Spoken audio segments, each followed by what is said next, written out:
everybody, this is Josh McKinney, and I just want to welcome you to episode 148 of the I Suck at Jiu-Jitsu show.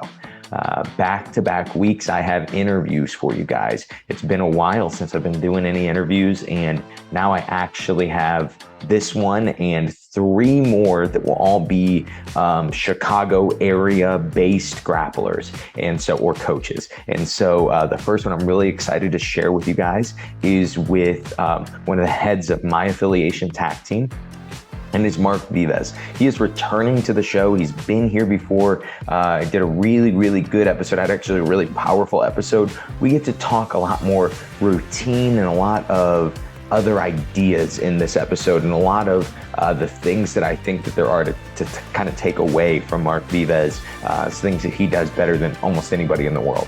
And that is understanding his routine and having a great routine and being able to follow it and being able to feel it out when he can't follow it. And so before we get into the episode, I want to give a special thanks to my friend Bryce Allen of Allen Brothers BJJ. If you guys don't know about them, you absolutely should and will soon. He is a videographer. He ran my sound for me and my videography during this, produced the episode, made jokes the whole time, did a great job. But just a special thanks to him. And let's go ahead and get started with this Chicago takeover of the I Suck at Jiu-Jitsu show.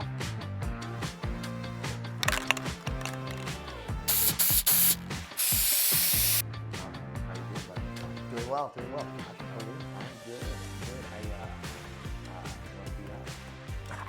Good. Yeah. How was the weekend for you? How are you feeling physically after it?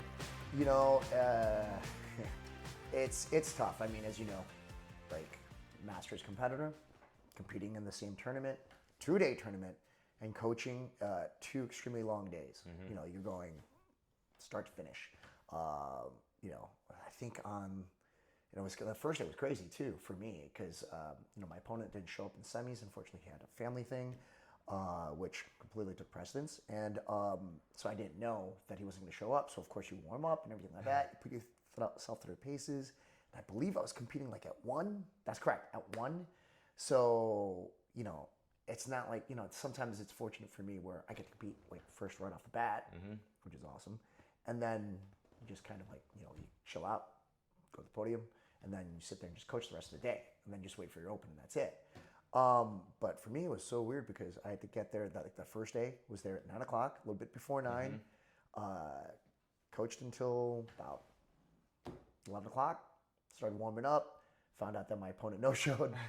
But and then the other side of the bracket, it was hilarious because my teammate won. So we're trying to close out. But, I didn't want to close out. Like, they can bow down to me. I know, but and then had to like go back to coaching mode, and then had to kind of figure out some time to get ready for the open. And I don't know, like, well, you saw, I don't know, like you stuck around. The open weight for me, we were like the second to last match, and we ended at 7:45. Yeah. So at 9 a.m. insane. to 7:45. That's insane. Insane day, and then we did it again the next day. So it stunk a lot. And then of course, I think I was telling you last night, like I could not get out of bed on Monday. It was I put up that story on social media. That of the noises yes. that we make. Yep. Yes, the noises that you make after I think it was Chiesa, the Chiesa song, the Hideaway song, the little chorus part. Yeah, that was literally me on Monday, and I tried to get up good 3 or 4 times, try to lift and everything. I was like, no, it's not happening. So then, today, I did in fact I did something intelligent, scheduled an appointment with my chiropractor. She took care of me, everything like that. Yeah, it fixed me all up. Go see her if you're in the Chicagoland area. Who is it? I'm gonna kill her last name, so I'm just gonna say Dr. Farah at Chiro Recovery. Okay. Yeah, so Sounds look up Chiro Recovery on Instagram, and you'll find her. She's perfect. She's great. Speaks my language and everything like that. Good athlete and everything like that, and she's part of my big recovery team, so to speak. I see another guy tomorrow too in the afternoon, and he's like another portion of my recovery team. But so tonight I anticipate feeling a lot better. Good. and training a lot more. But yeah, last night training for me was like, all right, cool, I can move around, and then it was just like, no, I'm kind of stiff. But yeah. I get it. So I wanted to talk a lot of competition with you. There was you and I taught a seminar at Wade's, Correct. at Stronghold, and it was, shout out to the Stronghold podcast too. Correct. He just Yes. started his own podcast. But during that, ask you a million questions. One of my favorite ones that I asked you was one of the first ones I asked you, and it was, Mark, how the heck do you compete every weekend? And your answer, how you view it and how you look at other sports and things like that. I really think that rabbit hole might be this entire episode, but I think that it's a rabbit hole I want to go down. So let's just say, start out, Mark, how the heck do you compete every weekend? I get this a lot. I was on Lawrence Dunning's podcast from Valco BJJ, and literally we ran out of time. Yeah. This the second question he asked, about 5 minutes in, ran out of time. Simply put, to answer your question, how do I compete every weekend? I compete every weekend. The answer is I compete every weekend. And what I mean by that is I literally look at every week in the same exact way, even if I'm not competing. I kind of picked up on the traits of what NFL pro ball players do, pro NFL players do. Yeah. I noticed that they always prepared a certain way, and they always kind of looked at it like the exact same way every single week. While they're in camp, while OTAs, camp, practice, everything is always exactly the same. They always they get a rest day, whether like for them it would be Monday. Then they get during that time they're looking at tape. They're like maybe working on like fine tuning things. Tuesday and Wednesday is an install day. So I'll explain like the NFL portion of it. As a Tuesday, Wednesday is an install day. Thursday is kind of like like skills day, so to speak. Friday is like a walkthrough. Like Friday might be a rest day. Thursday or Friday might be a rest day, right? Saturday is like a walkthrough. Sunday you compete. Sunday you play through a game and you do it all over again, over and over and over again. So you travel Monday, you rest Monday. Right. So, right. Exactly. So I kind of took that and equated to jiu-jitsu, or kind of related to jiu-jitsu and jiu-jitsu competitions. So since our competitions are typically on Saturdays, Sunday is kind of like your travel day back if you're coming back, or you look at tape, or if I do train, and I normally do train on Sundays, I'm definitely not training hard. Yeah. I might try to find a position or troubleshoot things and so forth and so on, and just kind of work specifically on that. It might go kind of hard, but not like balls to the wall.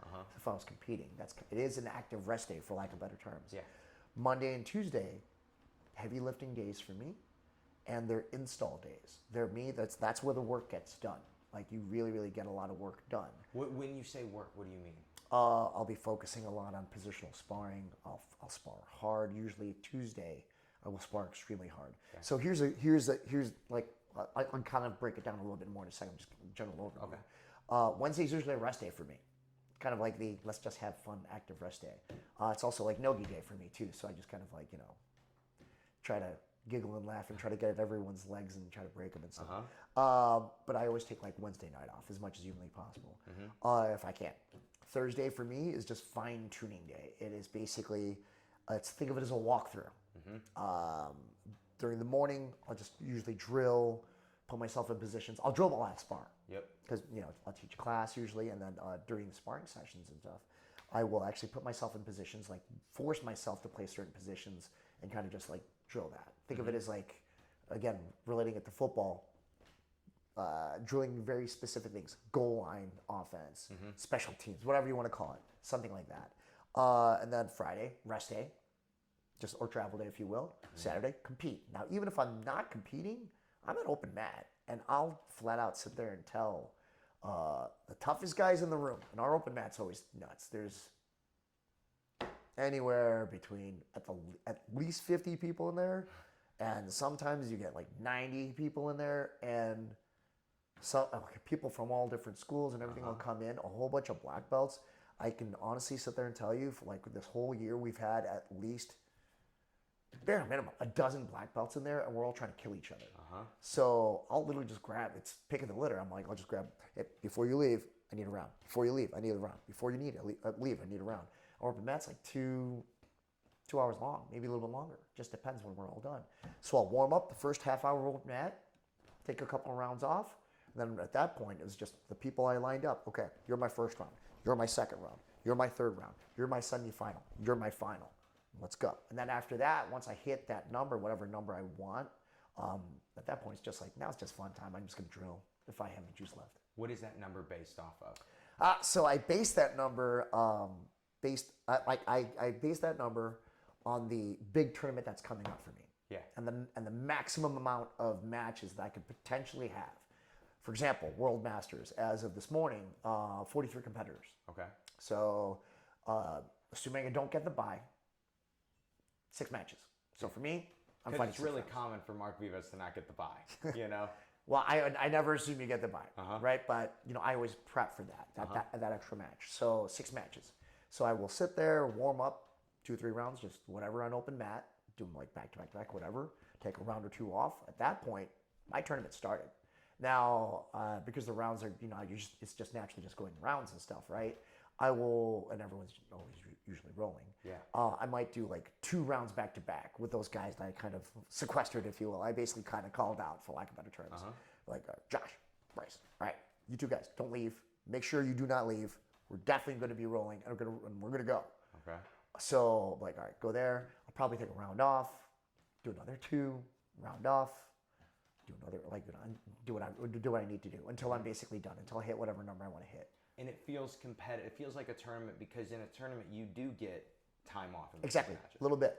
And that's such a tough thing that people will tell me that they struggle with when it comes to turning competition, going from the gym to competition, is that, man, we do 30-second breaks in the gym. So your remedy is those 2 hours. Just take a round. I'm gonna train when I need to. Exactly.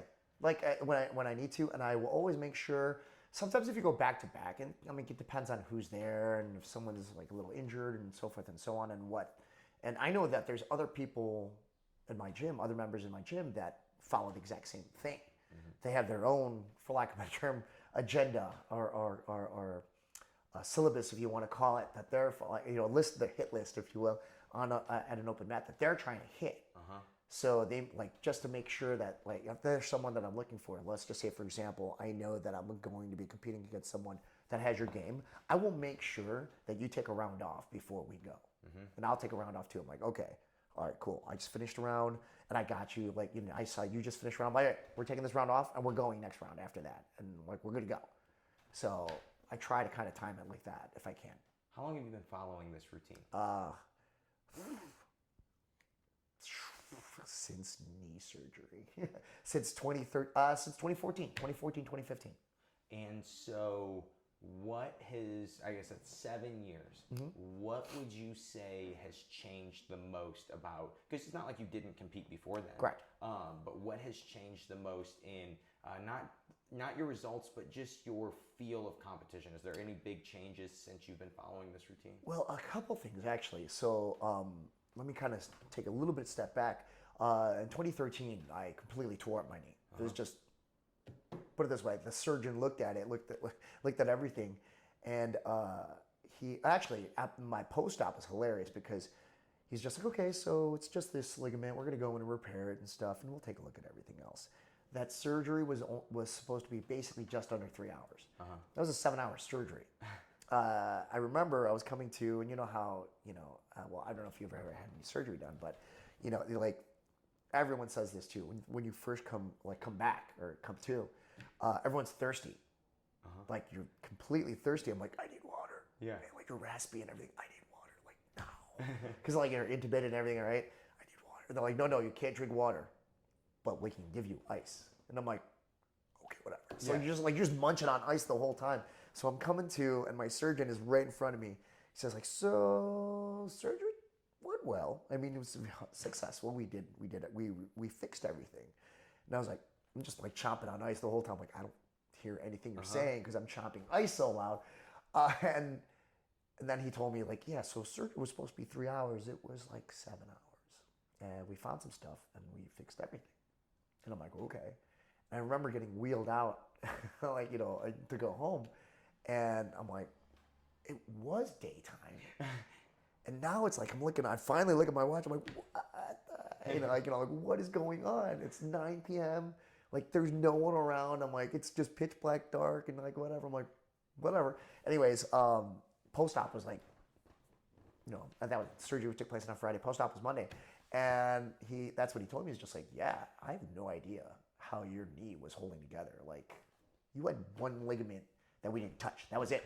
Wow. We touched everything but your ACL. Like, we had to do something to everything else but your ACL. To every other ligament except for your ACL. And they're like, your musculature in your leg was so strong that it just held it together, and we don't know how that did that. So the thing is, back in in 2013, after I was cleared to do stuff, I had to relearn how to do everything. I sat there and started listening to my coaches, my strength coaches, and my rehab team. That's when I actually started kind of like bringing together this crazy, ridiculous team that kind of just always, puts Humpty Dumpty back together again. Mm-hmm. And that's Sam Spiegelman, who's my MAT guy, and also works a little bit with my strength conditioning. Olin Kreutz, godsend. Having Olin Kreutz should be a Hall of Famer. Former Chicago Bear, trains offensive linemen. I work out in his private gym. Just seeing him work and kind of just listening to them talk, that's how I kind of got on that plan. And I'll get back to that set, like how I got into that regimen, if you will, of competing every weekend. Just literally watching him go through that stuff. Jason Gussick, who's Eddie Wendland's strength coach, the owner and head of Conjugate Tactical. He's affiliated with Westside Barbell. Donnie Thompson. Between Donnie Thompson and Olin Kreutz, they introduced me to body tempering. Let's see who else. Jack Cambria, who is Olin Kreutz's neighbor back in Hawaii. He actually does my strength programming. So shout out to him, 50 Barbell on Instagram. He's awesome, and I love him. He's crazy. He's crazy like me. I love it. And who else? Farah, Dr. Farah from Chiro Recovery, Paul from Neuro Reset Protocol. All these different people that I've met and have learned from to help me kind of just keep going. Mm-hmm. And I know there's more. I just haven't had a chance to there's a lot of people, but I have a whole army behind me. Even Orlando at Health Kick in Morton Grove, Illinois. He sat me down after I kind of got back, and he sat me down. I've known that guy for years, ever since I was in high school actually. And he sat me down. He's just like, okay, Mark, if you want to become an athlete, you gotta stop eating Taco Bell late at night and doing all this and all this other stuff and cutting weight by just, I used to cut weight by eating a box of Pop-Tarts. That's throughout the day. I would buy a box of Pop-Tarts, and that's what I would eat all throughout the day. Like one Pop-Tart here. Makes sense. Yeah, one Pop-Tart here, everything like that. And then kids don't do this at home, but at night what I would do is I would slug a bottle of wine while I'd play video games. And I'd sit there and just fall asleep like this and pass out. So I was like, okay, I'm going to drink this as fast as I can. And when it hits, I'll just pass out. I just wake up the next morning. I'm like, oh, well. It's time for a Pop-Tart. Yeah. And s'mores Pop-Tarts. So, but that's what I would do to cut weight. Don't do that. And it was funny. Because I told everyone else something different. But, I told people how to do it right. But don't do what I do. Yeah. It's not right. It's not right at all. But he sat me down. And he just like, okay, you got to start basically supplementing everything that you're eating and not Pop-Tarts and all that other stuff like a professional athlete. Mm-hmm. So all these guys, this whole team got me to start treating myself like a professional athlete. I don't do it 100% of the time and stuff like that. I would say that if I had to put a number, percentage to it, I'm at 55% doing what everyone's telling me to do. I'm a dad. I got 3 kids. I got all this other stuff to do. But I think with that, when I think about friends that I have that are competitive jiu-jitsu athletes, I know very few that put the same thought into the regimen, the same thought into, and the same consistency. I think that it's something that not a lot of people do. But if in jiu-jitsu, you see a lot of really good jiu-jitsu athletes, you see a lot of good competitors. is there something big that you see missing from a lot of the competitors that you go, man, if they would just do this, it would be so helpful? There's a couple, but like you said, there's so many different competitors, so many different types. There's a lot of them. Some of the world-class competitors, they break down. Yeah. So they don't actually take enough time to recover. They don't work on their mobility enough. Some of them need to lift. Like, they're just not strong enough to handle certain weight classes or what have you. It's all, everyone needs something different. There's a formula to it, but everyone's formula is different. Yes. That's, so for example, I'm like working with a couple, I'm working with a couple of people, a couple of members of my gym, a couple of competitors, and trying to get them stronger and so forth and so on. I was telling you a little bit about it last night. The first 6 months, I basically just kind of made cookie cutter for them. But now I can actually see what each person needs to kind of be working on. One individual I'm working with, he needs to work more on his mobility. One other competitor needs to work more on symmetrical strength. The other person needs to sit there and work a little bit more on their form. One person needs to be a little bit more explosive when they actually do their movements, because they're just not fast enough. They're kind of slowing themselves down. But I think the main thing, if I could choose one thing, I'm going to choose two, because we're all guilty of the second one. Recovery. Some people overtrain way too much. Especially at the master's level. The way I look at it in the master's level is that we're all on pitch counts. Yeah. There's only so much we can do within a day, so much we can do within a week, and et cetera, et cetera, et cetera. So some people will just consistently overtrain, will just break themselves down, and don't know how to actually kind of take their foot off the gas. They just break down. You just never hear from them again. Like, they're just gone. But again, at the master's level too, priorities, everyone's got different life things. But I've seen some like master's competitors just completely break down. They're like, okay, I'm done. My knee's just, it's not going to work anymore. My back's just not going to work anymore. You can see the way that they walk, and they don't really want to take the time to, and I'm going to kind of use this because I think it's the most appropriate. They don't want to invest the time and like the resources, so to speak, on actually kind of really taking care of themselves and the upkeep, if you will. That makes sense. So there's that. And number two, diet. Everyone messes up on that, and that's true too. Because I will say that it's me. I've been essentially on the warrior diet this whole time for the past 15 years, to be honest with you. Which is basically I usually just eat one meal a day. One big meal. I'll graze when I want to graze, if you will. But then, if I feel hungry, I'll eat something, just something small throughout the day. But at night, I'll just eat whatever the hell I want. And the funny thing about it is that I don't really eat that unhealthy. Yeah. I rarely eat fast food, unless my kids bring it home, and there's leftovers. But I rarely don't eat fast food. I rarely do not eat fast food. Right now, there's 2 weeks till World Masters. Tonight, if we go grab something to eat after we train and stuff, I'll eat whatever I want. I'll be kind of it's not going to be that big with the stuff, and it might not be the most healthy thing, but at the same time, it's it's not that big a deal. It's.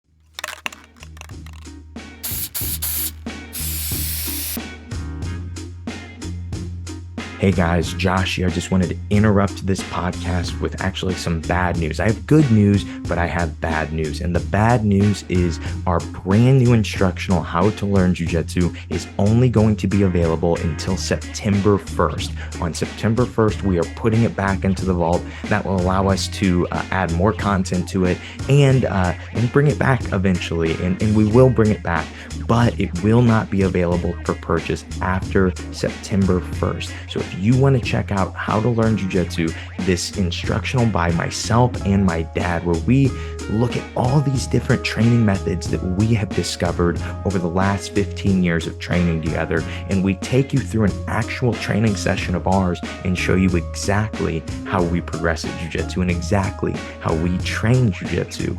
You can go to simplifyingjujitsu.com/learn to check out How to Learn Jiu-Jitsu. But don't forget, This sale, the sale on how to learn jiu-jitsu, only lasts until September 1st. If you've purchased it already, you have it forever. You don't have to worry about losing it. But if you have not purchased it yet, you have to go before September 1st. Again, this is only available at simplifyingjujitsu.com/learn. Let's get back to the episode.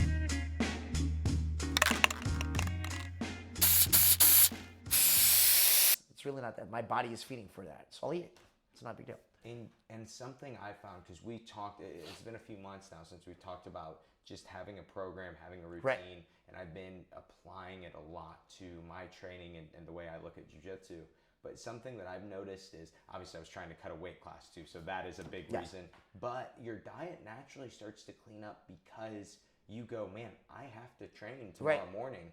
And if I eat this, I'm not gonna feel good. Correct. You know, these guys that all try to kill me every, Tuesday, they're gonna try to kill me tomorrow. Absolutely. You know? It's like, and it's like one of our teammates. We always go to this one place, and I'll take you guys there if you guys want, because their kitchen closes like at midnight rather. And like I walk in, I'm a regular. I'm there like almost every single day. Like I walk in, and they're like, which one of the three things that you normally get would you like to eat? I'll sit at the bar and sign. Like I'm that lonely guy at the bar that just sits there by himself, just like answering emails. They walk in. I don't even order stuff. They just drop it off to me and stuff, and it's hilarious. I find it hilarious. I like one of those guys, and I'm like not trying to creep anybody. I'm literally just sitting in the corner, just trying to be by myself. And and like just it's always like a piece of steak with like a bunch of spinach, or like a chicken and rice. Chicken mashed potatoes, whatever. It doesn't really matter to me. But like, if I need to cut weight or if I need to sit there and do anything, okay, let's not eat rice. Let's not eat, like, if I need to lose a little weight, all right, cool. Let's not eat the rice. Let's not eat the mashed potatoes and stuff like that. Let's just kind of sub it for something else. Not a big deal. So that brings me to something that you're really good at, even with your diet. You are so good at doing things by feel. Yes. Your jiu-jitsu is so by feel. So much of your stuff, you are just so good at, and you'll explain it to me, and then we'll talk about it, and I'll be like, oh my gosh, he just felt his way, through that, the way he taught, the way whatever. And so is that like a reason that having a regimen is helpful for you, is because then it gives you a little more structure? It is, absolutely. And getting back to your first original question about what have I learned through this whole kind of like whole process, is that it gave me a rigid structure to follow. Yeah. And what it was is that like once I not blindly, but I just sat there and bought into it 100%. And for the first year, maybe even more, I absolutely followed it to a T. If I needed to do this, if my strength coach sat there and then the programming said I need to do all these things, I'm doing it, 100%. Like no matter how much it broke me or whatever the case may be, it's just like I'm doing it. Like that's it. But after a while, I realized there's certain things I don't necessarily need to do as much, or things like that, because that's why I started developing that feel, as you mentioned. Like it was just like, but I needed that regiment first, that initial thing. I needed that 12-step plan to sit there and follow. And then now when I sit there and see things, it's just like, okay, I can introduce that. This is where I can introduce it, and so forth and so on. When I get the programming, I'm like, okay, I know because I have this tournament coming up or whatever the case may be, this might kind of put me out a little bit. So I'll sit there and kind of like go a little lighter here and so forth and so on. I started really listening to my body. If it feels I need this, if I need a little sugar, a little pick me up, okay, I'll eat sugar. It's not that big a deal to me. It doesn't really stop me from competing and stuff, or doing anything, or training the next day or whatever. Everything in quote moderation, if you will. Of course, there's you win something big or whatever, you're gonna go party, like whatever, right? Of course, whatever. But that's fine. Takes you out for maybe a day or two or three. And after that, you just get, jump back on the wagon, if you will, or off, whatever it is, and you just get back on the regimen. That's it. It's not a real big deal. You just clean up. Everything just kind of goes back to normalizes, and you're literally right back on track. And I think that anyone, doesn't matter what age you are, but especially if you're a masters competitor, you've got to get in that regiment. You've got to sit there and just follow the structure, if you will. Follow it, and just take the time to do so and really kind of stick to it. Yes, everyone is going to kind of deviate a little bit from the set plan because, for example, for strength training, right?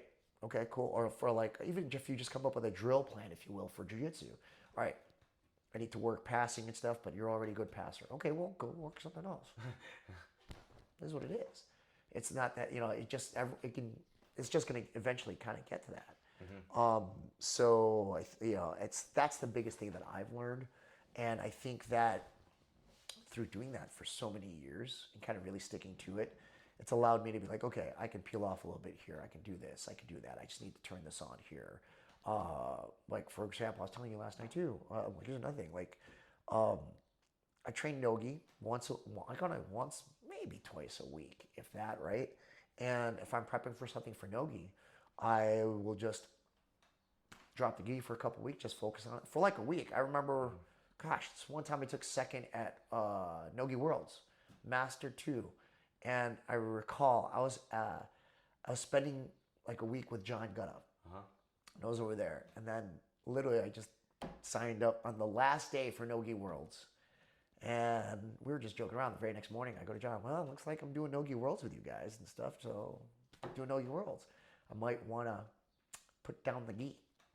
And I literally trained. I had 4 training sessions just to kind of refamiliarize myself with everything and so forth and so on. Just to kind of get the feel, if you will. And took second. I was like, all right, cool, right on. So then, but I think that once we've been doing this for so long, you can kind of, it just comes back to you like riding a bike. And, sometimes okay, well, if you haven't ridden a bike for a little bit, just kind of get on it. And after you fall off it once, you're like, okay, let's not do that again. And then just kind of go. So kind of like the same thing through training and through just being regimented with everything. You just kind of okay, I know I need more of this. So you just kind of do it. And that's it. So, cameraman Bryce, what's our time right now? 30 minutes. All right, sweet, good. Yes. So, these I kind of had 2 questions, but I think I can combine them into one. You talked about, first you talked about how overtraining is this big battle, this big hurdle that we all seem to struggle to deal with. First, is there anything that you could say, hey, this is something that shows that you are overtrained? Do you have any kind of or for yourself even, if you know that you're overtrained? It's tough. So overtraining's, again, it's a tricky thing because you could have a bad day and just be sometimes just having a bad day rolling where your timing's off and you're not grip fighting correctly, or your guard is you feel like a disconnect between, you just for example, if you're playing open guard, you feel a disconnect between how fast your guard recovery and going from guard recovery to guard control with hooks and grips, and then going shifting to an attacking guard. Sometimes for me that's usually the big thing. If I'm oh, I'm literally just guard recovering all day long, and I'll be and I'll get control, and all of a sudden I'm not doing anything immediately. I'm not trying to off balance my opponent or anything. I'm whoa. That to me is just that's the first thing I'll sit there and ask myself after training. I'm I might need to take a day off, but let's see a little bit first, right? I'll kind of wait and see how I feel the next morning. But for me, that's usually a big telltale sign. But it's different. It is different for everyone. One, if you're hurt, don't, there's that one movie, the Program, right? Are you hurt or are you injured? First off, if you're injured, you should be on the damn mat. If you're hurt, that's fine. You can try, as the younger guys will try to sit there and kind of keep going through things. But at the same time, if something hurts, if your back is just sore because you're, of whatever reason and stuff, right? Peel off of it a little bit. Let's go back to weight training. If your programming says you need to hit a 1 rep max, and your 1 rep max, let's just say you're deadlifting, you normally do 405, 4 plates. You're trying to build up to that. Your program says do that, but you all of a sudden you're peaking at, I don't know, 315, 3 plates each side, and your body just does not feel good to go any higher than that. That's it. We're done. You got your heavy max you got your heavy 1 rep max for the day. that is a huge sign as well too. If you know that you can do something that you know, if you can't do something you know you could normally do, take a day off. You're not, something's off. So something's completely off. Peel off. Move on to the next thing. So what's an off day look like for you? For me, I still teach and everything else, so I get active rest all the time. So I'll teach, demonstrating moves, drilling really lightly, doing the warm-ups and things like that. That to me is like, I still will do something like that. It's not training, so to speak. For me, it's just everyday moving. I think all of us need to move every single day, especially the masters. But there's that. I try to lift as often as I can, but I spend a lot of time. I spend a lot of time on that foam roller, lacrosse balls, massage chair. Love it. But a lot of stretching. I do a lot of preventative work now. My chiropractor has me doing these daily exercises to just maintain certain levels of mobility and make sure that there's no scar tissue, or there's the least amount of scar tissue on my body. So I mean, I'm constantly doing that. I'm basically at the gym every day, and I'm on the mats and then you're doing something every single day. Yeah. But I know that if I do choose to roll on an off day, my pitch count is like, I have like a daily round pitch count. Wherein I do not exceed a certain number of rounds. So on an off day, that's 5 rounds. That's it. That's like 5 rounds of just kind of moving around, or time, like 30 minutes. That's it. At an open mat, I won't do more than 14 rounds. Either doing that 2 hour period. So, or 2.5 hour period. And you know these things you get from knowing your body. Exactly. Back to being able to do things. Exactly. Right. That's exactly it. If somebody, because there are definitely people and I know that just struggle to do things by feel, where would be a good place to start if somebody was dealing with that? Well, that's the thing. We all know that one person in the gym that just will go to every single class, will go crazy and stuff like that. I was like that too. I remember when I tore up my knee, Robin Wirtz, who he was my PT, he was my a physical therapist, and he was the one who really kind of gave me a talking to. He's out in Boise now, but anyways, he sat there and said, my problem with you is not making you do something. All right. My problem with you is getting you to stop. So he had to think about creative ways to show that I wasn't ready to come back yet. Yeah. So he was a smart guy. He coincidentally sat there and had his PT clinic at a strength and conditioning place called TC Boost.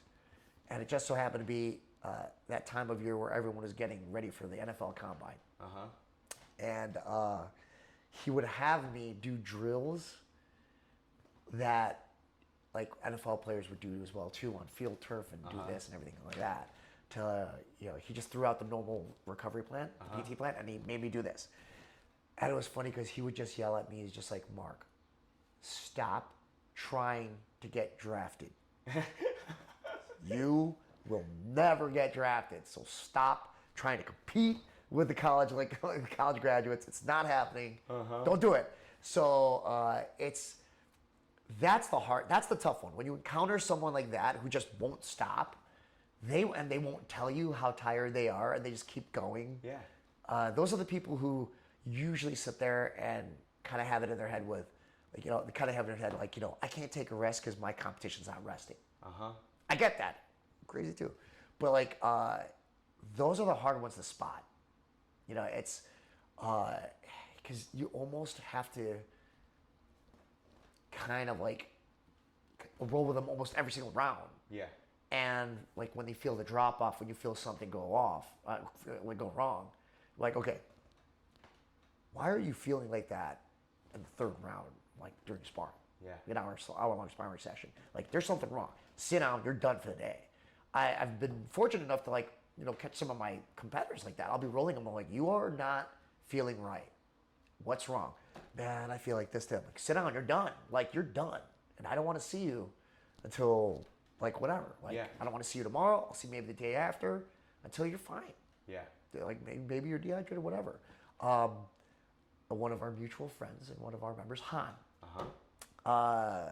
My daughter had to sit there and tell me and say, Han won't tell you this, but this is what he's feeling right now. And it's true. He's one of those guys. He just will show up to every single class and will run every single round. Doesn't want to rest or do anything like that. So I literally had to kick him out of class for a week. I'm like, I don't want to see you. I hear on the DL, and the not so DL, if you will, that this is wrong. Well, I've just made a proclamation, and I put it in our own little kind of like group and stuff like that. I'm just like, you are banned from the gym up until for the next 4 days. You're gone. That's it. That's like me as a coach, as a coaching competitor. That's the best thing I can do for you. Chill out. You are allowed to come in and lift lightly, but you're not allowed to put on a gi. You're not allowed to do anything. That's you're done for 4 days.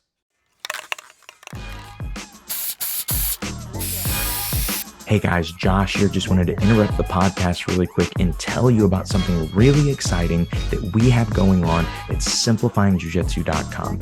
Right now, my second ebook is available at simplifyingjujitsu.com. It is called The 3 Lenses. It is written about training method and, most importantly, what training methods will work for you as an individual. If you know how you best learn jujitsu, you can start to build a routine and build a schedule to progress at jujitsu way faster than you ever have before. And this ebook that is absolutely free, The 3 Lenses, will help you do that. Again, this is only available at simplifyingjujitsu.com/3. That is simplifyingjujitsu.com/3. Let's get back to the episode.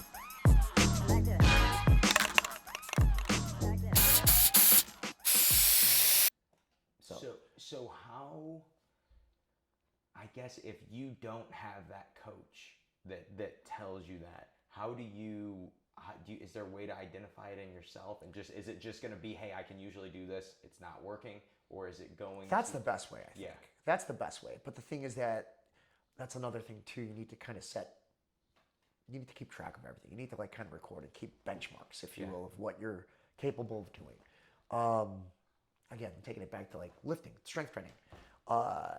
You need to sit there and kind of this is the way I look at it. There is dynamic strength, if you will, and then there's maximal strength, your max effort power and everything, and then there's optimal weight. So what I found through so many years of just trial and error and everything like that is I know that in order for me to work my speed, for example, to get my explosiveness up and keep it where it is, you'll see it today, actually, some of the guys today, that'll be lifting. I need to be able to sit there and move X amount of weight at X amount of velocity. And there's ways to measure that and stuff. So, okay, there's that. All right, that's my dynamic strength. Then there's my maximal strength, my pure power. All right, cool. As much as I can until I can't do this. All right. For example, if I deadlift, all right, I'll deadlift whatever amount is 400 plus, whatever it is. And then on a maximal strength. On a good day, it'll be 435 or 455, something like that. On a bad day, it'll be 315, 335, something like that. On a speed day, I only want to lift about 225, 265, something like that, somewhere around that range. But throughout that spectrum though, that my max effort day, let's just say 405 is I can't do any more than that. On a speed day, I'll sit there and do 225, whatever. I was able to sit there and kind of figure out, as long as I can go to the gym and lift and pull, and lift a deadlift, 365, one time, no pain or anything like that, I'm as strong as I can be. I'm exactly where I need to be. So it's just kind of everyone's finding that. So I tell the people I kind of help with and stuff like that, I'm you need to kind of keep track of what that is. And if you're not hitting that optimal number, take a day off. You're done. You're done training. We're done here. There's nothing else to say. There's nothing else to do. Just work on your accessories, if anything like that. Stretch. Make sure you can move. Ice whatever you need to ice. Take the next day off. Don't show up. But so my best advice to anyone who is kind of trying to follow some sort of program like that is, if you know that you can, in jiu-jitsu, if you know that you can sit there and roll 5 rounds straight, I don't know, or I say a half hour straight, and you're not really that tired afterwards, and you know you can do it the next day, great. But if all of a sudden You train a half hour straight, and then the next day, you know you're gassing like at the 20-minute mark. That should be a telltale sign for you. Little things like that, or it should be able to tell you a lot about what's going on in your body and your training. That's something I ignore once a week, Mark. That's okay. That's good. Let's shift a little bit into competition mindset. Okay. And for you, I know that the competition mindset starts at sign up. Correct. Tell me about sign up. Yes. Tournament just gets announced. How's it going? Oh, it is a race to my phone. Like race to my phone. Well, first off, I'll tell you right now. I'll sit there. I have, and I will show you. I have this page. I have and I'll show everybody here. Overall rankings for Master 4. Okay. The schedule. Every tournament I've signed up for. So every tournament that I've signed up for. Just open. It's open. It's open as a page. And I will constantly hit refresh because I'm neurotic like that. And so it's 5 o'clock, or it's about 5 p.m. right now, Central Standard Time. I will go to the schedule. I will hit refresh. All right.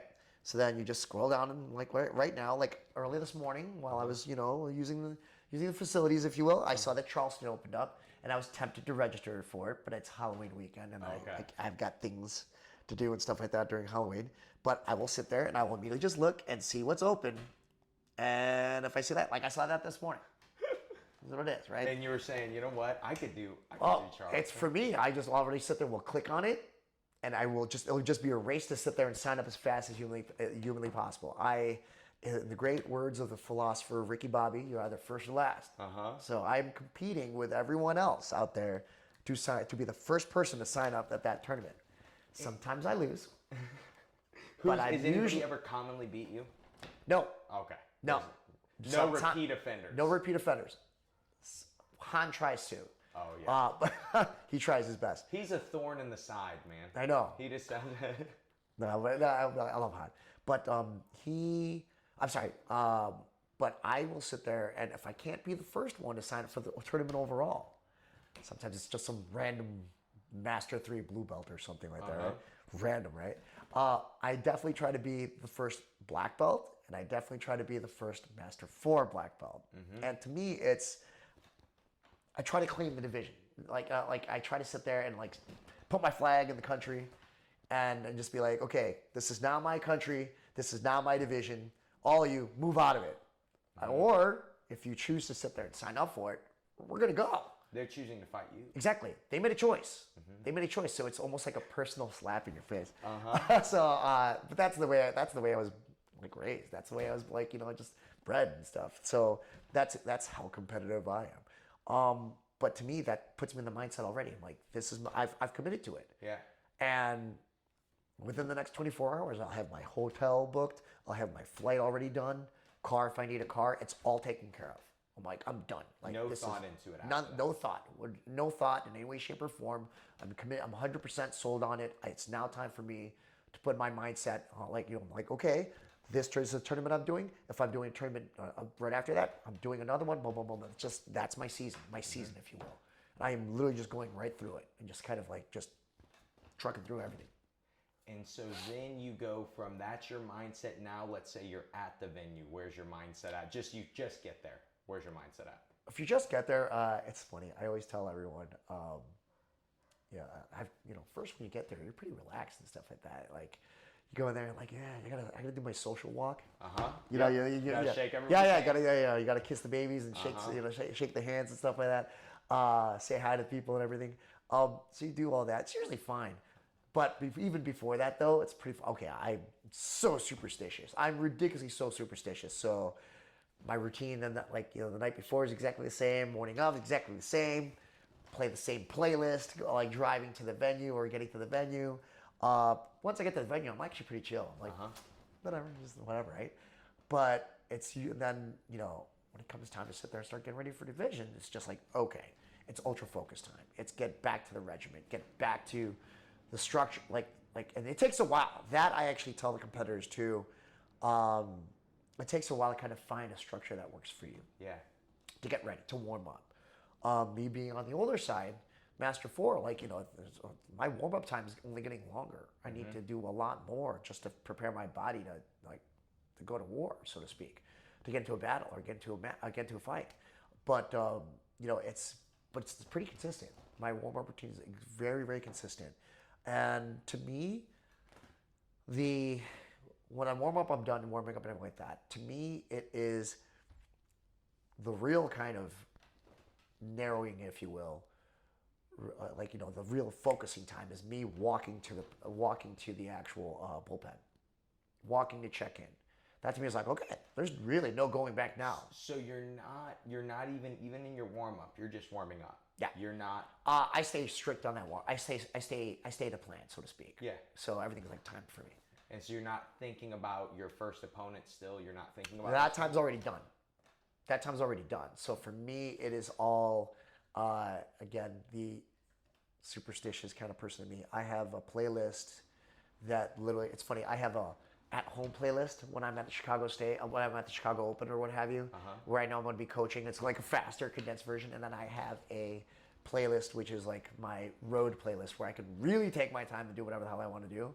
But I know at that point, at a certain point, when this song hits, I need to be here. When this song hits, I need to be here. And I just keep on following that regimen, if you will, that structure. But all of like the main stuff is like the strategizing and like all that, thinking about my opponent doesn't really, it's all done. Yeah. It's all done. So when I warm up, I'm warming up. It's just like, get this right, get this right, get this to feel like this, get this to feel like this, get my body moving like this, get my heart rate up here. Because it's all winning little small battles that are going to sit there and help me win the war, so to speak. So, but for me, I don't think about my opponent again until I start like marching my way towards the bullpen. So now you're in the bullpen. Where's your mindset at? Usually because I get buys. I'm literally just staring down the match, like literally just watching. Okay, I knew this was going to happen. I knew this was going to happen. I knew this was going to happen. So this is where we're going today. So for me, I try to have a plan already of like what I want to do in my match all the time. Everyone should. But at the same time, you always have to have that plan B, if you will, because within a match. So I rehearse things in my mind very quickly about like the 3 phases of a match for me. I think there's 3 phases: the YouTube phase, the funnel phase, and the Hail Mary phase. So I go through all 3 in a very short period of time. If this, the YouTube phase, this is what's going to happen. This is like if I can make a quick, 60-second reel or what have you. This is how it's going. This is how it's going down. I've seen you in the YouTube phase before. It's just Mark. like boom, boom, boom, boom, boom, boom. Yes. The YouTube phase before. So it's like, this is how it's going down. I'm going to hit this, which is going to lead to this, which is going to lead to this, and I'm going to get this, and that's it. And then if none of that works, it's the funnel phase. Or let's just say he completely takes me out of that plan. Okay, I need to funnel him into one of certain positions. So I've always taught jiu-jitsu. I've always sat there and looked at jiu-jitsu as a black belt. I describe it as the black hole theory. I don't know if we ever talked about that. I don't think so. But I sit there and I just go on a tangent real quick. I explained it to Ashram one time. I took him to Panera and I kind of drew it out on a piece of paper. White belts think like this: A, then B, then C, then D. Blue belts kind of think kind of same way, with some a little bit of deviation, but they kind of slur the letters like that, right? Purple belts kind of think like going from A, it'll be like B1, B2, B3, and then it kind of just branches out. Yeah. Brown belts think more like a tree. It's gonna look like a tree. It's gonna start here and just branches out, and all of a sudden you got this big willow tree. It's like huge. It's like, what the hell? And then you get the black belt, and then it just all implodes. It literally it gets too big for itself. It just implodes because there's just too much jiu-jitsu that we sat there and gone through and experienced and everything like that. It just implodes, and your game, like in the middle of that black hole, is basically every finish that you are damn good at. That your best finishing moves, your best subs, triangles, well, like whatever it is, and there's only so many subs. Yeah. So you're talking about your back chokes, if you will, your arm bars, like triangles, omoplatas, kimuras, like straight full locks, knee bars, or whatever it is. And there's only so many subs. That is the center of the black hole. And that whole black hole, the outer rim of that black hole, that's your event horizon, right?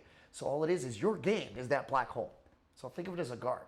Closed guard, like normal spider guard, lasso guard, worm guard, sit-up guard, butterfly guard, half guard, Z guard, deep half, all this, add whatever else, right? 50, like add all those different guards up. That's the edge of the black hole. So I am a black hole moving in space, this match, right? And as soon as and that funnel phase is like really associated with that black hole, because once I sit there and get you to anywhere on that event horizon, and I get you sucked into it, you are in a one-way ticket to the center of that black hole, which is going to end. So I don't care where you end up on the edge of there. I just try to funnel you back in all the way to the middle, and it's donezo. So you try to you funnel them to something you're great at. Exactly.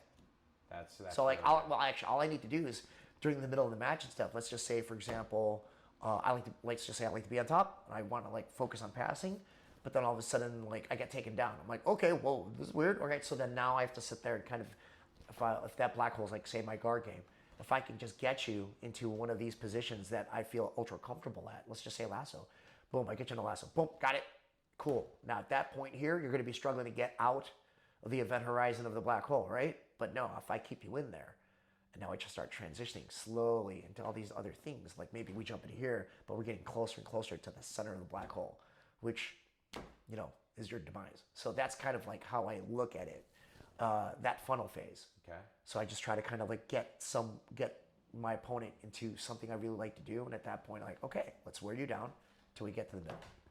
And then if all that goes wrong, and sometimes it does, now it's the Hail Mary phase. It's just like, how much gas do I have in the tank?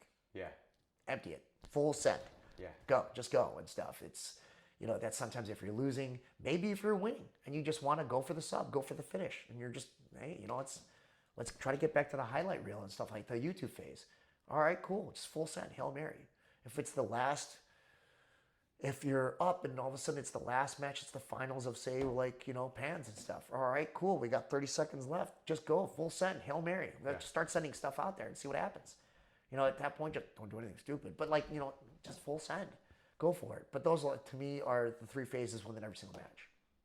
And then, that makes perfect sense. So in those phases, so you always with let's say you're prepping for an opponent, what does just the structure of that prep, you say you do your research before. Correct. So you research the guy, what he plays. How do you kind of decide what you are going to play against that?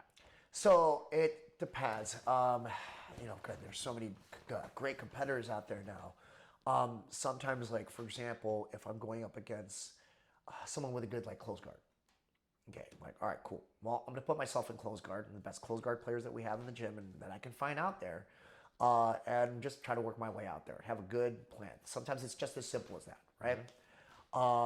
And if I feel that I'm lacking in there, I'm like, okay, if this person is a really good close guard player, let's just make sure I get to my game first before. And like, and that might be, okay, let's just say I'm a good half guard passer. All right, cool. I'm going to deny close guard, period. Yeah. Or if I'm really that scared of close guard, I'm pulling first on this person, period. I don't care if that means I give up an advantage. If we double pull and the person comes up, yeah, whatever. It is what it is. I have to sit there and ensure myself that I'm out of there. And that if my plan is to eventually sweep and get the 2 points back, to make sure, if I'm sweeping them, to make sure that when I'm coming up to secure the 2 points, that I'm like no position to be anywhere near his close guard, things like that. So I'll drill that. I will drill those. Drill those things. I'll practice it in like live rounds as well too, where I'll say to myself, that person might not even. Let's just say that's the plan, right? I got to pull on this person. He's got good stand up. He's got a good close guard. So I don't want to deal with a stand up, and I don't want to deal with a close guard. So I'm going to pull on this person. I don't care what happens. I'm just going to go ahead and when I come up, stay out of close guard. Like it doesn't even matter if you fit the bill, fit the description of the person I'm prepping for. I'm still going to do the exact same thing. I'm going to make sure that when I sweep you, that you can't put me in close guard. Like at all. I'll be drilling that over and over and over again in a live round. That makes sense. Doesn't matter who it is. So I'm like, okay, cool. And then afterwards, like, I might try to recreate the situation, or I might be like, okay, this person I'm going with right now doesn't really have a good closed guard. Like Mikey doesn't have a good closed guard, so I'll sit there and I'll go in her closed guard, and I'll just pretend like working things like that, or maybe kind of let her work her way back up. I'm like, okay, cool, I'm pulling again and doing it all over again. This kind of brings up this thing me and Bryce were talking about on the. We were driving to the grocery store this morning. We were talking about training yesterday, and he was saying about Mikey. He's like, she was keeping her sleeve grip away from me and just wouldn't let me have it. And I said, yeah, Mark and Mikey does it, and a lot of his guys do it. They understand that if I'm not losing, I'm winning. Correct. And I just, because that's something you could speak into, because I know you know what I'm talking about. Right. You do it very, very well. Is sometimes it just like you were saying, I'm going to take Josh's closed guard away from him. Right. You know, just can you speak into that a little So bit? it's so I said this a long time ago to Chad Kuhn, who runs East Coast Martial Arts. And he asked me before, I remember, I forget where we were, but we're out like him. Chad Kuhn, Limitless Radio, doesn't he have a podcast? Yes. Limitless Radio, shout out Limitless Radio. Hi, Chad. Great beard. I still hope you still have it. I hope it's like this. I talked to him, we were just talking about it. He's just like, Mark, what's the most important thing that you could say, like, you know, in a match? What's the most important concept that you need to understand? I'm like, I thought about it. I forget what we were reading, but I looked right at him. I'm just like, he who controls the grip controls the fight. So basically, you are dictating where this fight's going to go. So it's evolved a little bit. Like I try to teach the concept of understanding grips and hooks, especially if someone's playing guard and stuff. Like which are the dominant grips, which are the dominant hooks, and it's gone even further than that, saying like, for example, with hooks, you can neutralize all these different things by changing the angle. So, for example, like a collar sleeve de la Hiva, they want to pull you in a certain way. But if I completely change the angle of my posture, that won't work. Yeah. They have to move. That is a useless grip that they have. So, like, for example, Mikey's really good at that. If you roll with, like, Mikey again later on, or you didn't roll with her yesterday, right? Just drill. Just drill. So She if you wore roll me with out her so today, much in drilling, I said, I'm not rolling with so her. if you roll with her, or when you roll with her today, when you train with her today, like put her in like de la Hiva, and you'll see if she'll start changing angles on you. Put her in different guards and stuff, open guards. You'll see she'll just be like, just naturally will start doing it. And to me, it's just like kind of teaching competitors or teaching anyone in general, just like breaking it down. This guard works because these grips keep you from doing this. This hook keeps you from doing this, and this is controlling your posture. However, they can only pull you one way. Like just looking at the biomechanics of it all. If I have, say, a lapel, I can only pull you like this. I can't pull you like this. I can't pull you like that. Sorry. You're fine. Sorry, Airbnb owner. But like I can. But this is the strength of it. So if I change the angle, so if you pull me like this, it does nothing to your posture. Let them keep the grip. Yeah. We don't need to break that grip. It's useless. So like I've kind of sat there and just looked at a lot of different stuff, and I try to teach that. I'm like, yeah, if you just do this, they can't do anything with it. Let them keep it. They're forced to do. We're basically using again that word funnel. We're funneling them to get out of this particular guard, or you lose this grip and either go here or here. So if you know where here or here is, and you just train for them that transition to those positions and beating them to the punch there, or like countering those, we're good. We're ahead. We do not need to and then once they go over here, we can go back. And they can get that grip again, we'll counter it the exact same way. And it's literally just a long physical game of rock, paper, scissors. How do you mentally deal when you're playing that way? Because this is something I try to do too. But I find myself getting impatient. Yes. Oh, I should have passed this guy. I've got to go harder. And then I stop making those angles. I stop defending what I was trying to defend. It's difficult. I think all of us suffer from Jiu-Jitsu ADHD. Yeah. Yeah. I myself as well too, especially in training. Oh my God, if I'm training and I'm like, something just happened, please, happen and stuff. I'm like, okay, you know what? Here's my arm. Take it already, so that we can just do this all over again. Yeah, I hate that. But in a match, you can't. Sometimes it's so hard to stay focused throughout that time. Yeah. But at the end of the day, it's like, and again, you'll see later on. I try to drill that mindset of like. Get up, like for me, my philosophy on winning a match, like you want to know how to sit there and win a match. This is specifically like a point tournament match. I tell them two things. I tell my competitors this. It's real simple. Get up 2 solid scores. 2 solid scores, and like when you're competing, don't give up any points. Give up as many advantages as you want. So I've told like my competitors, if you are up 5-0, if you're up by 5 points, that's basically a death sentence. Like that person, you're gonna find out real fast if that person wants to fight you or if they're just done. That's it. They're gonna fold. So I just try to get people to do that. Your main focus first is get up 2 solid scores. Let's call it 5 points. Because at that point there, if you're up 5 points, and no matter how hard that person's fighting back, you're okay giving up, hopefully not your back, but you're like probably gonna give up 2. Okay, cool, you're still up 3. Look at your guard pass. So some people want to sit there and win everything by a sub and everything like that. Yeah, if you get past out of the YouTube phase, out of the highlight phase, right? Go into the funnel phase. The funnel phase, part of the funnel phase is get up by 2 solid scores. Yeah. Get them in your black hole. Go up by 2 solid scores, and you should be okay. You're gonna find out real fast if that person wants to fight and get subbed, or it's just we're done here. Yeah. Like, okay, whatever. At this point. Enough of this. Next match, right? Next. But you're gonna find out real fast. And I think, if you could just, like, it's hard, like, especially at the adult black belt level, staying focused for 10 minutes. Oh my gosh. It's a long time. But so I just try to make it like mini games. Okay, cool. 2 solid scores. Your goal is to get up 2 solid scores. Once you do that, cool. We're going to kind of cook them a little bit and see exactly if they want to fight or not. If they want to fight, cool. That's awesome. We can sit there and try to go after them. And if you give up if you give up a score, we go back to making it a match and getting back another score. Get back that second score. Kind of go from there. That makes sense. So we're at a point I probably could ask you 3 or 4 more hours of questions on those things, but we're running a little low on time. I want to finish with a question that I've been finishing with lately. I haven't gotten to ask you yet. Okay. So what is the best or some of the best advice, jiu-jitsu advice that you've ever gotten?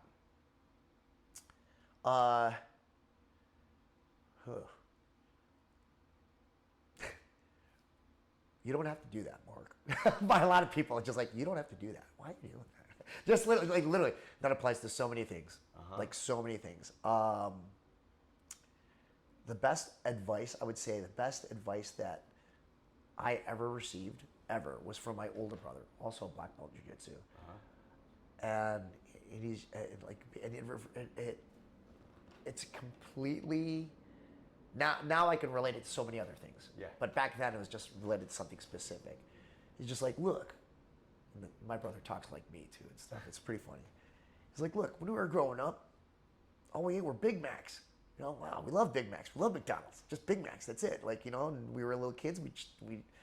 We'd split a Big Mac in 3 because there's the three of us, and until we sat there and could split it, split into half, and then we sat there and ate one, and then we all love Big Macs. Like, grew up on that shit. And then, sorry for cussing, but we grew up on that stuff. And, it's just like, now you get sick of it. Like, sometimes you want to sit there and, you see commercials and stuff, and you see In-N-Out, and you see, burger, you see a Whopper, and you're like, hey, man, I kind of want to try that. All right, go try it. And if it's better, go to that, If you find a better way, go for it. It's still a burger. It's still a hamburger, it's still fast food, it's still whatever, and you'll always have love for the Big Macs because we grew up on that stuff. It's always going to be a part of you, right? At the same time, if that's better, go do it. Go do it. And if that makes more sense to you, go do it. So at the time, he was giving me a lot of advice on how to pick a jiu-jitsu school, to be honest with you, and stuff, because I was kind of in a weird situation before. And then, without going into that, it's just a weird situation. But it was funny because I started being able to relate that to jiu-jitsu in a lot of different other ways, not intended, without using a different intention for it and stuff. Like, for example, just like, look, if you keep trying to play half guard, yeah, you're always going to like half guard. That's what you did.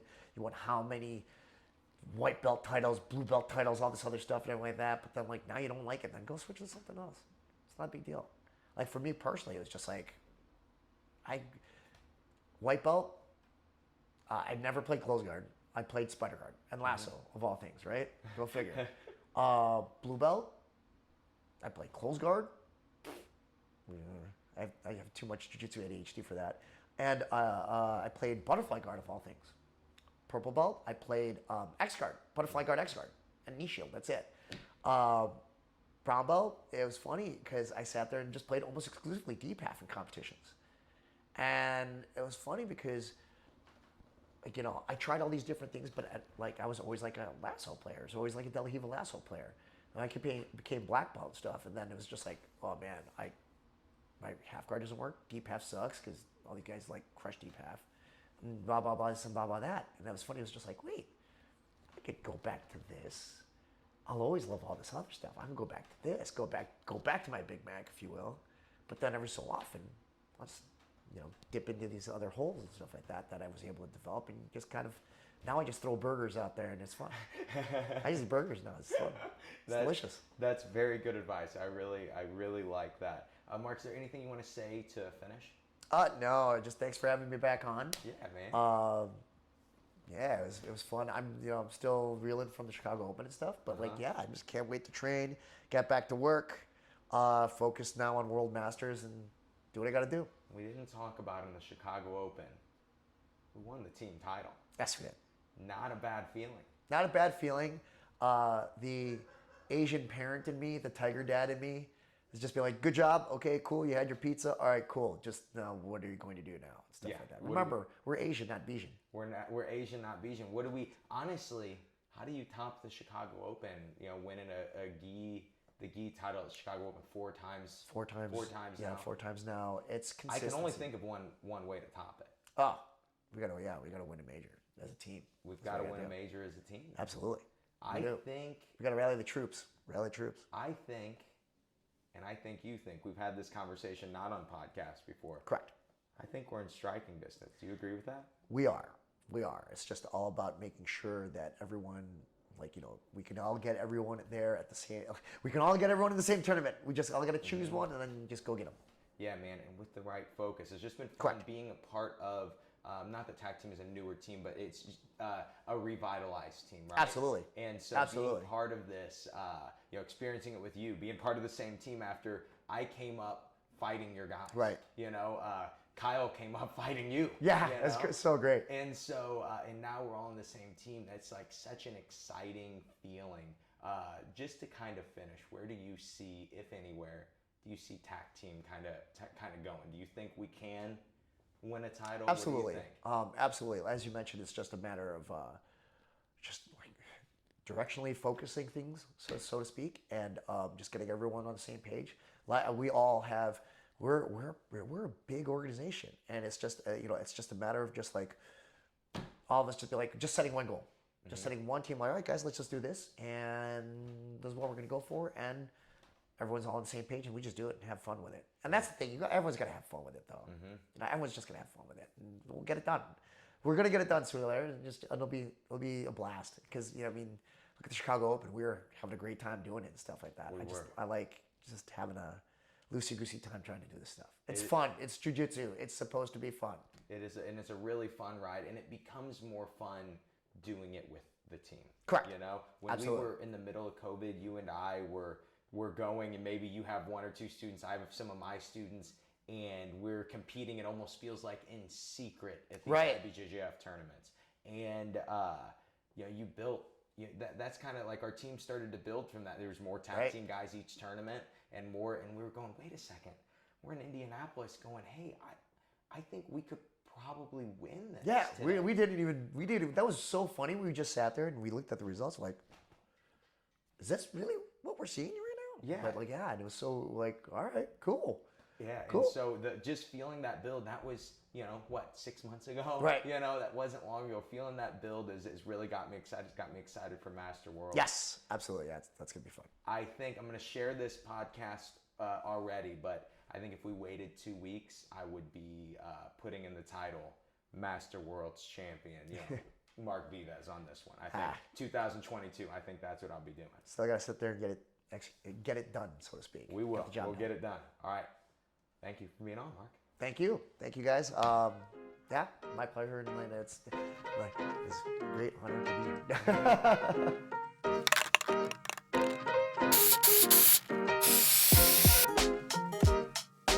here. and that is the episode. As I said in the title, I think that this episode would be good for every master competitor that there is. It's just so hard to compete in the masters division. There is a lot of, as weird as it sounds, there's a lot of physicality in the masters division. There's a lot of physical hurdles to overcome. And I think Mark does a very good job of doing that. He's probably the most active masters competitor there is. And he has a good way to be able to compete every weekend, as he says. And I think a lot of people will get a lot out of that. But I hope you guys like this episode. If you guys are new to the show, you were checking it out because of Mark, welcome. We post every Thursday and pretty much every Saturday. But I'll be doing a few more of these Chicago style interviews. Went on a trip to Chicago with some of my students, and we are getting towards the end of the trip, but we have been recording a bunch of podcasts, and I'm excited to share the first one with you. I hope you guys liked it. I hope you guys got a lot out of it. And most importantly, I hope today's episode helps you guys suck just a little bit less at Jiu-Jitsu. Have a great day, guys.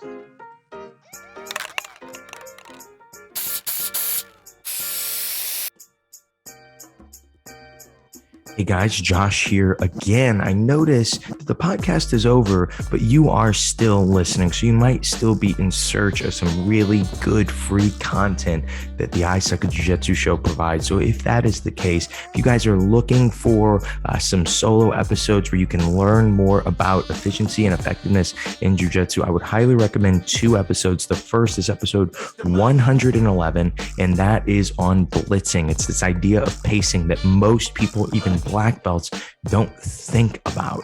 And then episode 129 is on designated winner. It is this new training concept that we have been doing at my team. We've been talking about a lot on the I Suck at Jiu-Jitsu show. I've actually been traveling the country and teaching this training method.